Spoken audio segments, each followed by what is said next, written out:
The Legion of the Dead are assembled then, they're massed on the border, turn one of the Bane Wars campaign has begun, and the vampire army are surging forward out into the Bane. But of course, for an army to move, they need someone to issue orders. So, today on Dragon's Teeth, we're looking at control and command.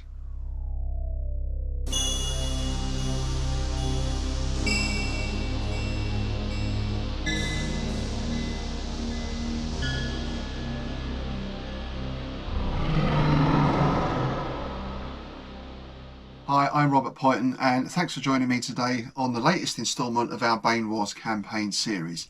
Yes, turn one has begun, the armies are on the move. Now, before we get into our control and command structures, I thought it might be nice just to give you a quick look at the maps we're using. Basically, we've got 3 levels of map. The main map is on the computer. This was developed in a specific program, which I'll put the link into below. Found it very easy to use. It's great for world building or for mapping provinces or regions or towns. Really simple to use. You just type in all the features you want and it produces this lovely map, which you can then save to PDF or various other formats. So that's, if you like, the main working map, because commanders each turn, once they've done their moves, will get a small section of that, the section visible to their troops, and that's what they're working off. But of course, the overall campaign needs a map as well, so we can determine where the individuals are in relation to each other. And for that, we've got 2 other levels. So the first level is that computer map, which we can zoom in on, and we can effectively cut out little pieces to send to each of the players. Then we have this overall map. So this is a single sheet of the whole area of the Bane. We've got the north to the left there. That's where the Orc tribe are situated, for example. So if we zoom in a little, that's the territory immediately by the Orc border. And as you can hopefully see, if I zoom in a little more here, each hex has a symbol in it which denotes the terrain, mountains, forests, etc., etc. And as well as those, of course, there are ruined temples and villages and towns and various other things as well. And this is mainly just to see the sides that the various tribes are coming in on for their actual movement and to plot their movement relative to each other. Then we move to the next level. So this is a printed version again, but this is sort of 4 times the size of our other map. And let's just stick with the Orcs again, because they're up there to the north. And there they are. Those 3 black pins are the Orc army, and as you can see, they're just massed upon the border there. And if we have a quick sort of look out to the side, we've got the human army there, the Brotherhood of the Bear. We've got the Fire Elves down here, and we've got the other armies on the other 3 sides. So effectively, as you saw in that first map, hopefully, we're working from a hex. We've got 5 armies and 1 wildcard army, each coming in on one side of the hex. And what is happening here is, as the orders for those armies come in, those are plotted on the computer map and then transferred to this map here with those coloured pins. So that way it becomes very easy to see when armies come into contact with each other, very easy to keep track of where everyone is. Now, as I'm sure you'll remember, we're using the Fantastic Battles rule set as the main rules for our campaign. And the way these work on the tabletop is each army will have a commander, then a certain amount of generals, captains and so on, depending on the points value of the army. Each of those character figures has a zone of control. I think for the overall commander it's 3 base widths. In the activation phase of each turn, you draw a counter that is assigned to one of those commanders, and they can then activate any of the units within their command range. So a nice straightforward system that flows really well, and of course you're sure this way that everyone gets to move. That's great for our individual battles, but what I wanted to build into the campaign was a sort of bit of a narrative, and part of that revolves around having characters, of course. So now, yes, we've got those generals, commanders, magic users and so on and so on. But each of them is named and each of them is assigned a specific level. So here's the chart that was been drawn up, and this was sent out to each player to fill in. This is my version here. Here's what we call in a realm sheet then. Every player in the campaign has filled one of these in. We've got the name of the player at the top, the name of their realm, the type of tribe they are, and the name of their ruler, which effectively is the player themselves. Now, as we mentioned, on this part of the campaign, we've got an expeditionary force going out to explore the Bane. As well as that, later on, if we develop this, then each tribe will also have a border army and what we might call a main capital army at the heart of their homeland as well. But that's for later on. The expeditionary force has an overall commander. Beneath the commander there are 2 generals, and beneath them we have 4 captains. Now the captains are going to be ranked levels 1 to 3, and what that means is a level 1 captain, for example, may just be able to control the unit that he or she is attached to. A level 3 captain will be able to control the unit they attach to plus any other unit within 2 base widths, and we may work 1 or 2 other things in as well. Going down the list, we next have the mages, the magic users, and we've tweaked this a little bit as well. We've put some new spells in, or we've sort of come up with some different spells. For example, with the necromancer here, it makes sense that the necromancer spells are going to be more around raising dead, casting a rot at people so their arms fall off, that kind of thing, noxious clouds, so generally quite unpleasant spells. If we're looking at something like a typical elf tribe, then their spells will be more around healing, more around casting beams of light to drive away undead, that kind of thing. So a few tweaks to the spells. We've kept the same system, and we've kept the same level structure for the mages as well, level 1, 2 or 3.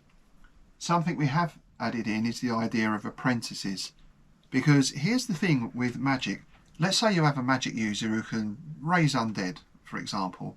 Now, when they're not having a battle, in theory, the necromancer could spend all day every day raising undead. So the next battle that the vampires are involved in, they've got 50,000 zombies shambling along with them. I mean, you've got to find the bodies, I guess, right? There is that. But that sort of theory continues, that goes across all the spells. So what I thought it would be is, this magic is battle magic.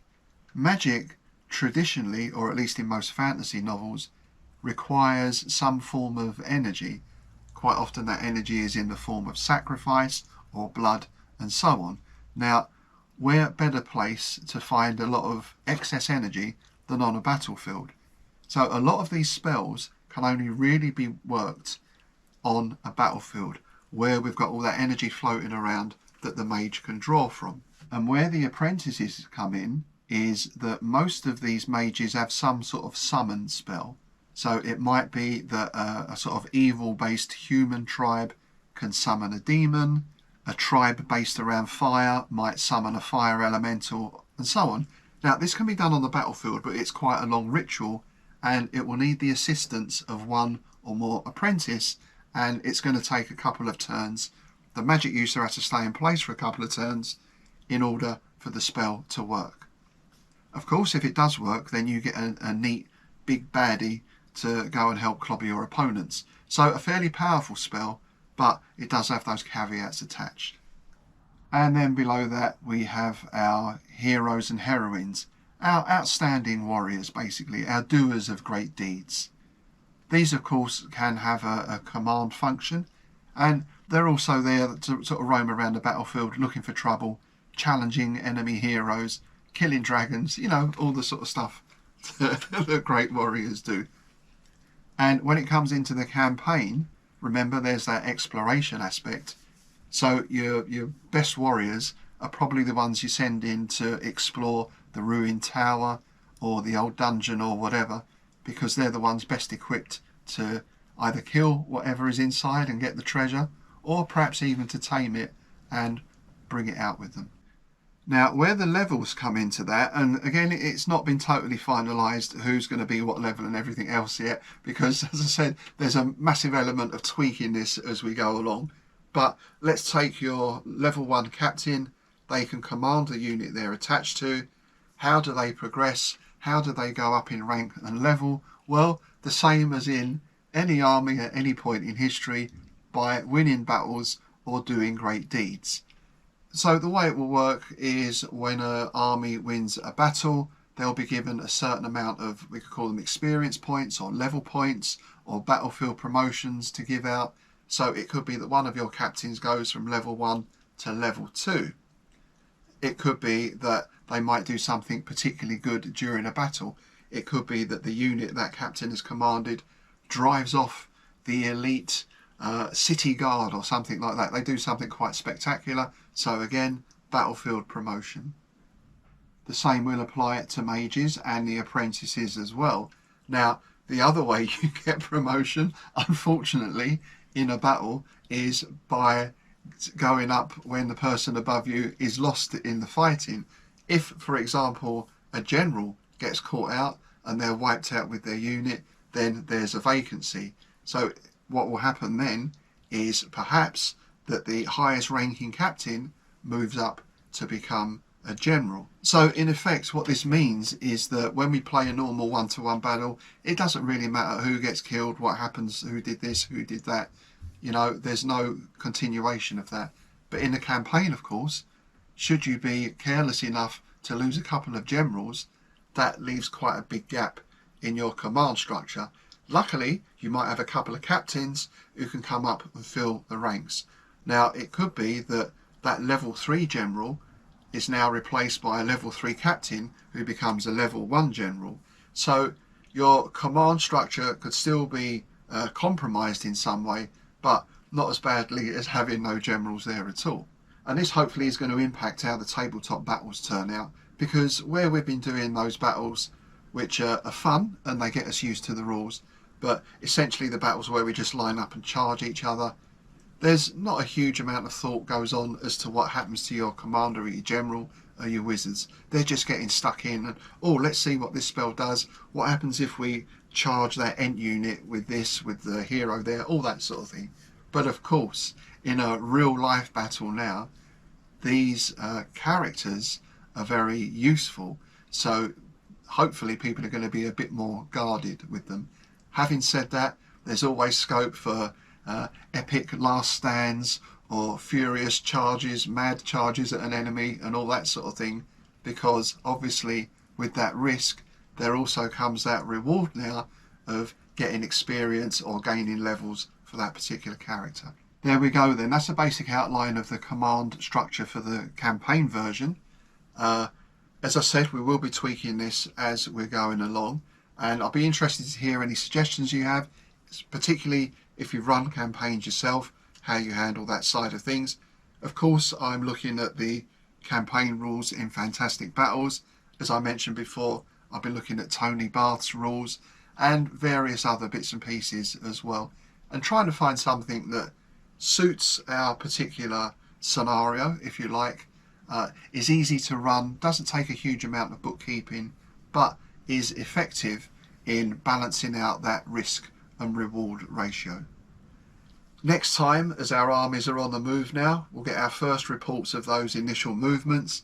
Bit early for any battles yet, but there's going to be some other stuff going on, so do keep an eye out for that. And as we get into the campaign, I'll also go into more detail about our rules for supplies, reinforcements, terrain, weather, and so on and so on. So thanks again for joining me today. Please do keep your comments and suggestions coming in, all much appreciated, and I'll see you next time.